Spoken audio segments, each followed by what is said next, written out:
So guys, आज उम्र तो बहुत ही हो चुका है। उम्र कब बढ़ता है कब घटता है ये मालूम किसी को नहीं होता है।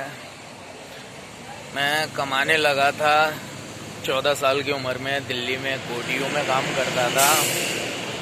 मजबूरी थी, करनी पड़ गया।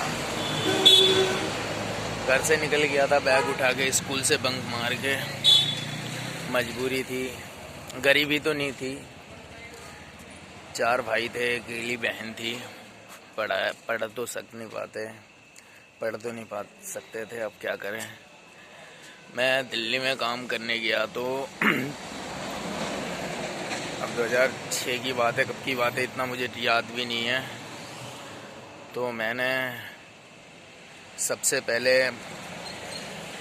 मंगोलपुरी में मैंने काम किया था, उन मुल्ला जी के पास जो आज भी मेरे सर पे उनका हाथ है। मेरे गुरु हैं वो, नाम मैं भूल गया। उनके लड़के का नाम था रिंकू। मंगोलपुरी से सीधे ऊपर को जाते टाइम मोबिल की दुकान के बगल में था टायर का दुकान। मैंने वहाँ पे 6-7 साल मैंने काम सीखा था।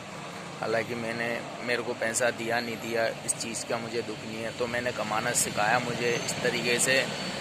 फिर उसके बावजूद मैं वहाँ से भाग के गया पंजाब। तो पंजाब से भी मेरे को उठा के लेके आ गए थे। अब दिन वो वैसे ही थे, नया नया जवान खून था, कभी इधर कभी उधर, कभी इधर कभी उधर। मैंने देखो लाइफ में एक जगह ऐसा होता है, हम लोगों का सोच होता है। तो मुझे पैसे की ज़रूरत ही है तो मैं होटल लाइन में कर लिया। मेरे को 10,000 रुपये दे दिया। उसके बावजूद मेरे को होटल के बावजूद मेरे को और ज़्यादा पैसे की ज़रूरत है। तो कहीं मैंने 15,000 में करना पड़ेगा जॉब, क्योंकि पैसे की ज़रूरत है ना मुझे। इन चीज़ों की तो नहीं है, पैसे की ज़रूरत है। फिर मैंने, और उसके बावजूद मुझे पैसे की ज़रूरत पड़ रहा है तो उसके बावजूद मैं किसी और चीज़ में करूँगा जितना पैसे का ज़रूरत पड़ेगा। ये हमारा सबसे ज़्यादा गलत सोच है, ठीक है। कहीं भी करो। देखो मैंने दिल्ली में मैंने टायर का काम किया, रोहिणी में किया, जहांगीरपुरी में किया, बलसुआ डेयरी, जिला गाजियाबाद, हर जगह में मैंने काम सीखा था। क्योंकि देखो काम तो और भी तो बतेरे थे, क्योंकि मैं बचपन से ही, हमारे पापा साइकिल का काम करते थे तो मैं वही लक्ष्य लेके चला। मेरा बड़ा वाला भाई गुजरात में हीरे का काम करता है, दूसरा भाई भी हीरे का काम करता है। हम 4 भाई हैं। तो अब मैंने अपने छोटे वाले भाई को भी टायर का ही काम सिखाया, क्योंकि हमारा लक्ष्य लोहे का ही काम करना होता है। तो इसीलिए हम और कुछ कर भी नहीं सकते हैं, क्योंकि जो हमारा दादा का टाइम था, सोना चांदी का काम था उस टाइम पे। तो अब हम यानी कि हथौड़ा, हर वक्त पीढ़ियों में हथौड़ा चलना ही चाहिए। तो गाइस ऐसा ही है। थोड़ी सी मेरी अभी माइंड काम नहीं किया तो मैंने हल्का एक ब्लॉग बनाने की सोचा था।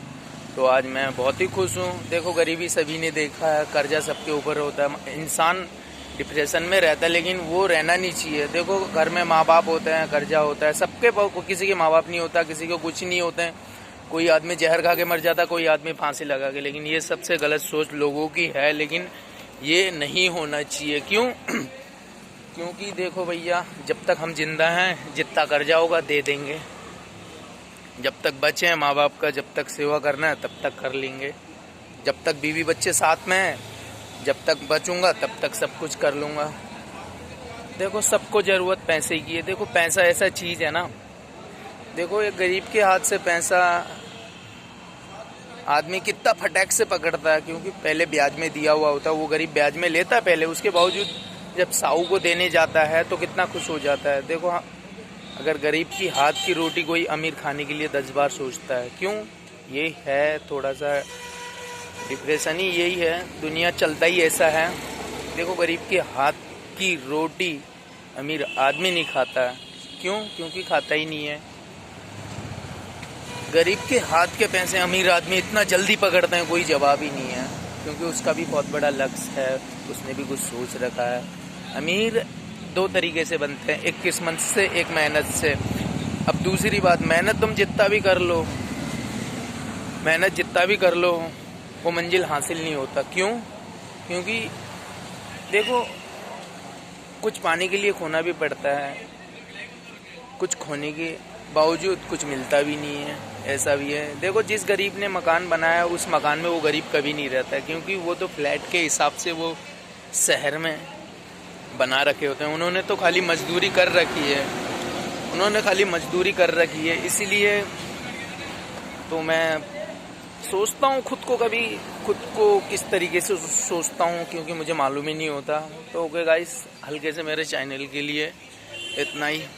थोड़ा 2-4 मिनट खाली हो तो मेरा वीडियो देख देना। थोड़ा सा पागलपंती चलता ही रहता है इधर तो।